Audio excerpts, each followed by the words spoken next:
Kalau tembakau itu kalau dia dikemas sudah eceran dan dikasih merek itu ada cukainya, tembakau rajang.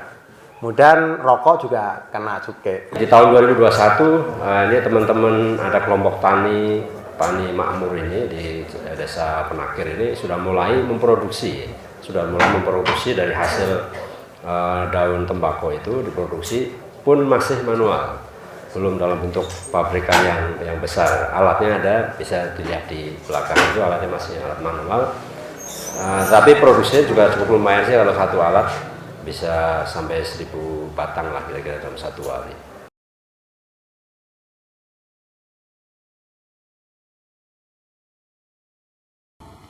Halo Tribuners, berjumpa lagi bersama saya Elin, kali ini di program Tribun Forum. Nah, pada kesempatan ini saya sudah ada di Kabupaten Pemalang, tepatnya di Desa Penakir, Kecamatan Pulau Sari, Kabupaten Pemalang. Nah, di kesempatan yang berbahagia ini kita sudah bersama dengan orang-orang nomor satu, orang-orang hebat yang ada di Kabupaten Pemalang. Langsung saja, saya akan menyapa untuk yang pertama ada Bupati Pemalang, ada Bapak Mansur Hidayat. Halo Bapak. Halo. Kabarnya bagaimana? Alhamdulillah baik. Alhamdulillah. Sibuk apa nih Bapak Bupati? Sibuk, ya biasa kita bertemu dengan warga, kita kegiatan-kegiatan yang berkaitan dengan pemerintah, baik kegiatan yang rutin maupun kegiatan-kegiatan yang sifatnya ada kegiatan-kegiatan yang lain. Baik, luar biasa. Kemudian Tribuners, di sebelah kanannya Bapak Bupati, ini ada PLT Kepala Dinas Pertanian Kabupaten Pemalang, ada Bapak Mukminun. Halo Bapak, kabarnya bagaimana? Halo juga, kabarnya baik, alhamdulillah. Alhamdulillah. Sibuk apa nih kalau Bapak nih? Ya otomatis karena di pertanian juga selalu jalan-jalan untuk memonitor para petani, melakukan pembinaan pada para petani. Membina para petani yang ada di Kabupaten Pemalang, ya. Tentunya begitu. Luar biasa sekali. Kemudian Tribuner, selanjutnya ada Kepala Bea Cukai Kabupaten Tegal. Di sini ada Bapak Yudiarto. Halo Bapak. Assalamualaikum warahmatullahi wabarakatuh. Waalaikumsalam warahmatullahi wabarakatuh. Kabarnya bagaimana Pak Yudiarto? Alhamdulillah baik. Alhamdulillah. Sibuknya apa nih kalau Bapak? Kalau kita akhir tahun biasanya ya optimalisasi penerimaan pembinaan kepada pengusaha-pengusaha untuk tadi biar target-target penerimaan negara untuk pembangunan bisa tercapai dengan baik. Lumayan sibuk berarti akhir tahun Pak. Sehat selalu semoga ya Pak ya. Amin. Kemudian Tribuners, ada juga bersama kita semua Sekda Kabupaten Pemalang Bapak Herianto. Bapak, kabarnya bagaimana? Alhamdulillah sehat. Alhamdulillah. Sibuk apa Pak Sekda akhir tahun? Biasa, ini selain aktivitas kedinasan di kantor, juga ada aktivitas kegiatan kemasyarakatan mendampingi Bapak Bupati. Sibuk semua kayaknya Tribuners akhir tahun. Semoga sehat selalu untuk bapak-bapak hebat kita ini. Langsung saja pada kesempatan ini kita akan membahas tentang pertembakauan yang ada di Kabupaten Pemalang. Karena kalau biasanya tembakau itu identik dengan kabupaten sebelah, ternyata Pemalang juga punya potensi tembakau Tribuners. Nah, untuk itu saya pengen tanya dulu ke Pak Bupati nih Pak. Bagaimana dan seperti apa pertembakauan yang ada di Pemalang ini Pak? Baik, terima kasih Mbak Helen. Di Pemalang memang sebenarnya dimulai sudah untuk tembakau itu tahun 1983, khususnya di Desa Penakir, Kecamatan Pulau Sari memang, karena kebetulan posisinya di dataran tinggi, sehingga memang saat ini yang ada di Kabupaten Pemalang adalah tembakau jenis untuk di dataran tinggi, memang di tahun 1983. Tetapi mulai itu hanya produksi-produksi kampung lah kira-kira begitu, ya, produksi-produksi desa. Tetapi di tahun 2021 ini teman-teman ada kelompok tani makmur ini di Desa Penakir ini sudah mulai memproduksi dari hasil daun tembakau itu diproduksi pun masih manual, belum dalam bentuk pabrikan yang besar. Alatnya ada, bisa dilihat di belakang itu alatnya masih alat manual. Tapi produksinya juga cukup lumayan sih, kalau satu alat bisa sampai 1000 batang lah kira-kira dalam satu hari. Dan itu belum hanya untuk konsumsi, belum distribusi ke daerah-daerah lain, baru konsumsi di daerah sekitar saja memang. Baik, berarti bisa dibilang tembakau di Pemalang sudah mengalami kemajuan, bisa dibilang seperti itu Pak. Dari 80 tahun 83 yang tadinya diproduksi, dikonsumsi sendiri, hari ini sudah diproduksi untuk dijual, seperti itu Pak? Jual belum ya, dijual belum, tapi masih dalam produksi, mungkin lokal apa namanya, untuk ini belum dijual secara ini, belum sih. Masih hibah ya kira-kira. Oke. Melihat kemajuan seperti itu tentu ada peran dari Dinas Pertanian Tribuners. Nah, Bapak di Dinas Pertanian sendiri Pak, untuk memajukan dan tentunya meningkatkan produktivitas tembakau yang ada di Pemalang, apa saja upaya yang dilakukan Pak? Terima kasih. Sejalan dengan amanat yang diberikan oleh Pak Bupati kepada kami untuk mengembangkan petani-petani, khususnya petani tembakau. Ya. Karena kita tahu di sini ada lahan sebesar 366 hektar. Kalau di Pulau Sarinya itu ada 324 hektar, sisanya itu di Kecamatan Belik. Nah, pengembangan yang perlu kita kembangkan ini di wilayah sini pun harus semakin merata. Karena kita memanfaatkan lahan-lahan yang sementara ini belum kita maksimalkan. Kemudian yang kedua, ini pengembangan tembakau di tahun 24 insya Allah akan kita kembangkan di wilayah dataran rendah.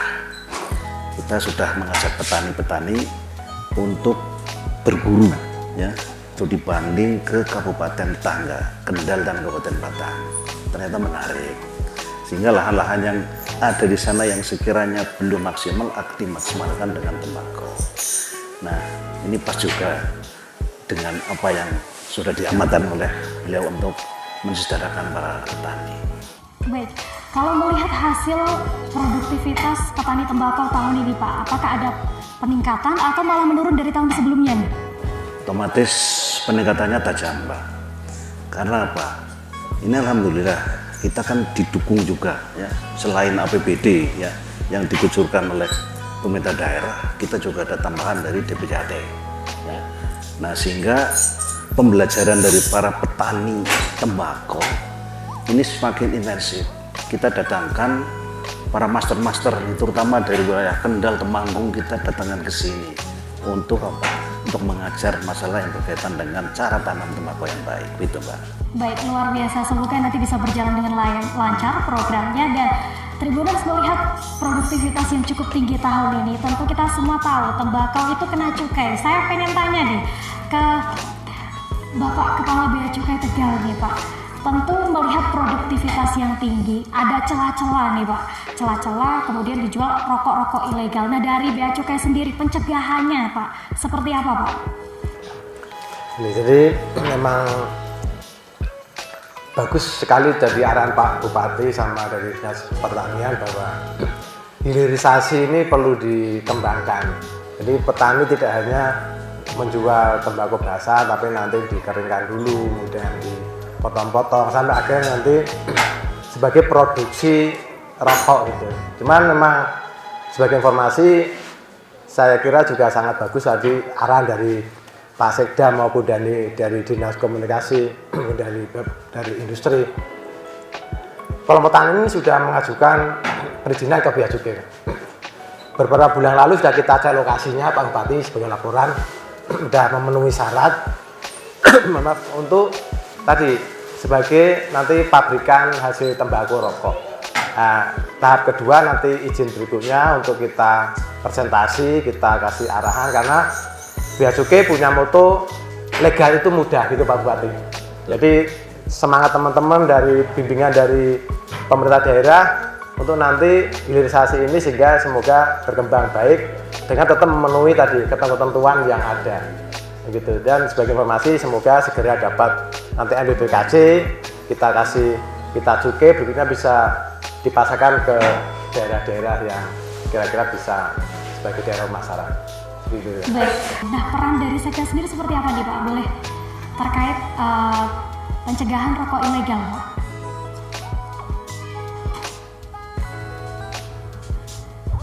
Oke, untuk pencegahan rokok ilegal tentu saja kita mengupayakan masyarakat atau produksi rokok yang ada di daerah itu harus diupayakan untuk dilegalkan, dicukaikan, ya, seperti itu, sehingga akan mengurangi peredaran rokok ilegal. Nah, sebenarnya itu untuk kegiatan pendaftaran dan sebagainya itu bisa berasal dari dana DBHJAT. DBHJAT itu dana bagi hasil cukai hasil tembakau. Nah, dana itu sebenarnya itu dari pusat, yang mana bahwa setiap daerah yang produksi tembakonya tinggi, cukainya tinggi, nanti akan kembali ke daerah itu. Nah, seperti di Kabupaten Pemalang, ini ternyata dana DBHJAT berasal dari pusat melalui cukai tembakau itu kembali ke Kabupaten Pemalang. Ini satu tahun ini 12 miliar. Semakin banyak pekerja-pekerja yang banyak di sektor tembakau, itu semakin besar dana DBHJAT-nya. Nah, kemudian penggunaannya itu apa itu dana DBHJAT? Bermacam kegiatan ini masuk ke OPD di Dinas Kesehatan, misalnya untuk penanganan stunting, di tenaga kerja untuk pelatihan tenaga kerja, bahkan di Dinas Sosial itu untuk memberikan bantuan tunai kepada warga, khususnya para pekerja di sektor tembakau itu. Baik, kemudian Pak, untuk Kabupaten Pemalang, berapa persen terbanyak persentasenya diberikan kepada dinas apa nih Pak? Persentase terbesar? Oke, jadi memang yang paling besar dari 12 miliar ditambah silpa tahun yang lalu 4 miliar jadi 16, ini yang paling banyak dialokasikan untuk di Dinas Kesehatan. Karena memang kan kita tahu bahwa merokok akan merugikan kesehatan, ya. Maka sebagai kompensasinya itu banyak di kegiatan di Dinas Kesehatan. Utamanya itu adalah penanganan stunting, itu yang paling banyak. Selain di dinas yang lain itu ada Dinas Pertanian. Ini contohnya yang Dinas Pertanian juga dipakai untuk pembangunan gudang tembakau, ya, salah satunya. Jadi kembali lagi ke kita. Baik, terima kasih. Kemudian masih membahas tentang rokok ilegal nih Bapak Bupati. Pak, dari Pemkab sendiri melihat fenomena di Kabupaten Pemalang seperti apa Pak? Apakah sudah tinggi sekali peredarannya atau seperti apa nih Pak? Ya baik, alhamdulillah kita melalui Satpol PP kita keliling ya, patroli lah katakanlah begitu, operasi gitu, operasi ke biasanya ke warung-warung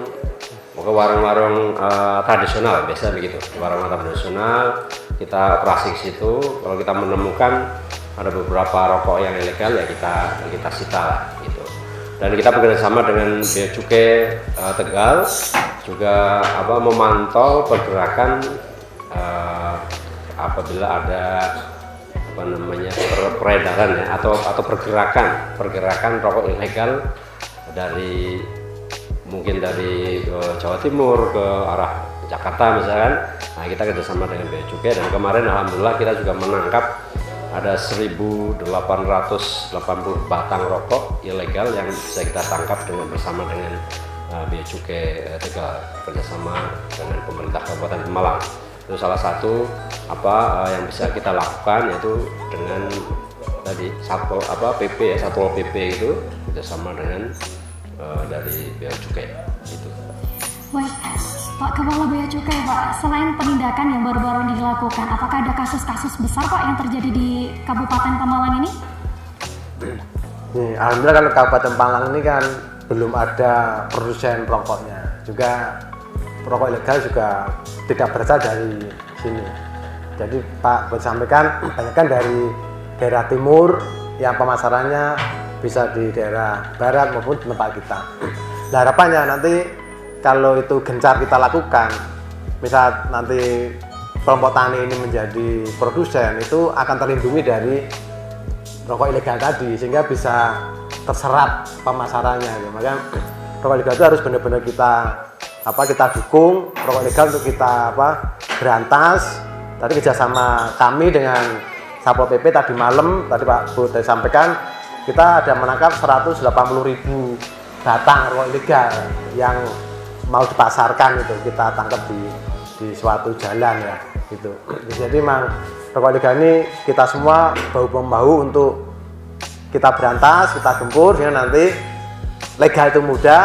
Silakan nanti kelompok tani atau yang lainnya untuk berusaha dengan legal.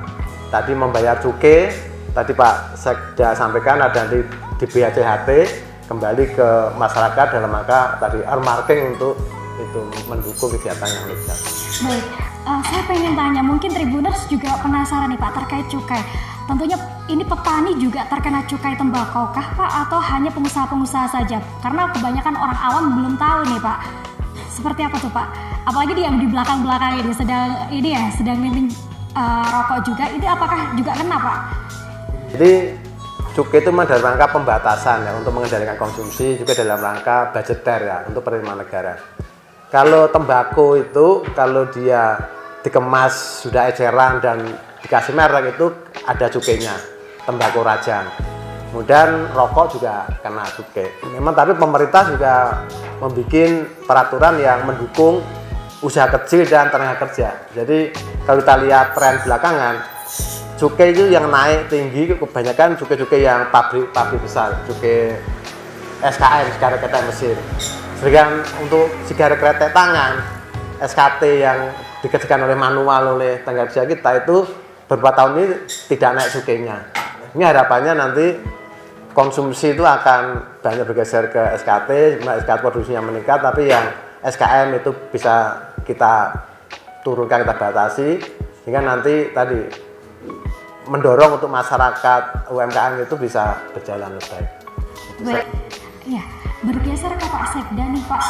Tadi ada 12 miliar dananya Pak yang sudah dikucurkan ini untuk tahun ini ya Pak. Itu dibagi di sektor apa saja Pak, dan impact atau dampaknya di masyarakat? Masyarakat sudah merasakan apa saja Pak? Oke, jadi dana DBHJAT itu di Kabupaten Pemalang dialokasikan atau didistribusikan dalam ada 8 OPD. Yang pertama di Dinas Pertanian, kemudian yang kedua Dinas Kesehatan, yang ketiga Dinas Koperindak, lalu Dinas Tenaga Kerja, Dinas Kominfo, Dinas KBPP dan PA, kemudian di Satpol PP, dan yang terakhir di bagian perekonomian dan sumber daya alam.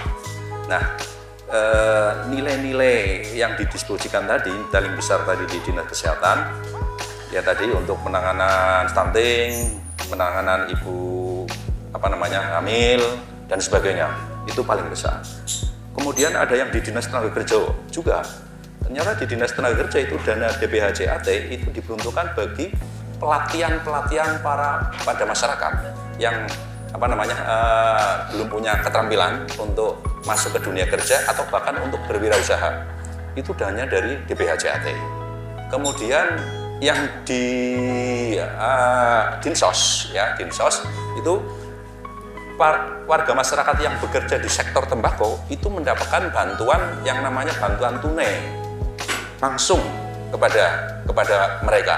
Bahkan kalau tidak hanya di situ, turunan dari tembakau itu seperti misalnya kita vape, karyawan pabrik vape sekalipun itu juga didata untuk mendapatkan dana tunai dari program DBHJAT itu.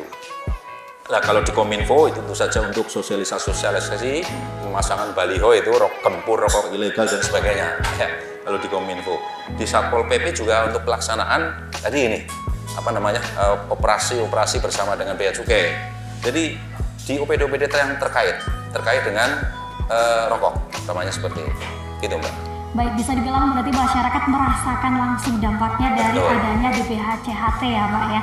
Baik, bergeser ke Dinas Pertanian ini Pak tadi disebutkan Dinas Pertanian adalah salah satu sektor yang menerima DBHCHT. Nah, untuk Dinas Pertanian sendiri digunakan untuk apa Pak pengembangannya itu Pak? Masih ini otomatis kita membantu para petani termasuk membeli peralatan-peralatan tertentu. Kemudian kita melakukan pelatihan-pelatihan. Ini bahkan rutin ya kita adakan.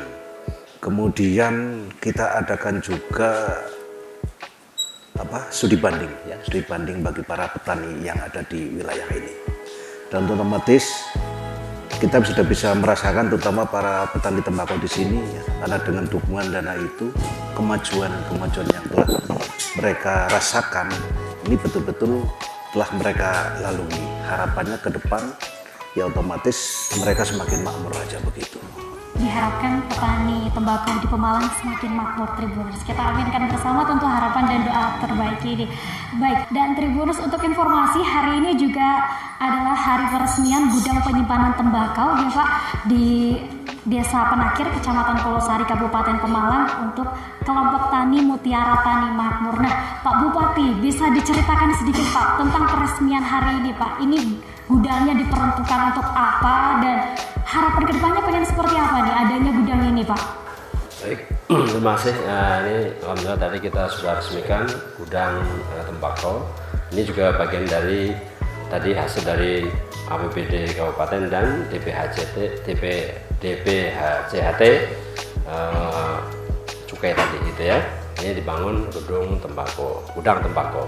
Harapannya adanya gudang ini itu warga masyarakat semakin banyak yang nanam tembakaunya di khususnya Desa Penakir ini gitu, karena sudah ada gudangnya, hingga nanti ditumpuk masuk ke sini dan bekerja juga di sini dicacah dan sebagainya ditaruh di gudang tembakau ini.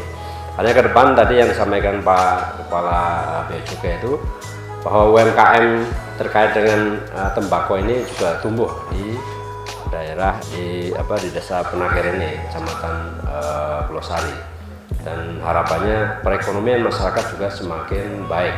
Dan tadi izin juga dipermudah ya, izin cukai segala macam dipermudah gitu Mbak.